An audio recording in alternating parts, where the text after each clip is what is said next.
Thank you very much. Allow me now to pass the floor to Madam Zarema Barієва from Crimean Tatar Resource Center NGO. 2 minutes. Dear members of the committee, as a representative of the indigenous Crimean Tatar people, I'm here with you today while my country is being shelled by Russian bombs and missiles for almost 8 months. The motherland of the indigenous Crimean Tatar people is under Russian occupation for more than 8 years.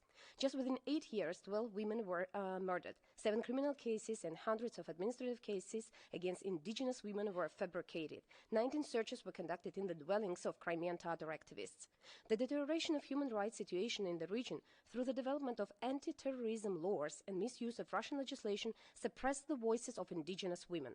Traditionally, Crimean Tatar women took an active part in political life. Due to the prohibition of Majlis, hundreds of women of indigenous Crimean Tatar people are limited in the right to exercise their own representative functions, since staying in this capacity on the territory of the Crimean Peninsula threatens to be prosecuted as a member of an extremist organization.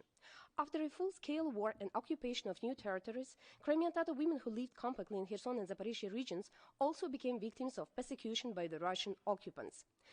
Leila Ibrahimova, the director of Melitopol Museum of Local Lore, was the first victim abducted from her house with a bag on her head.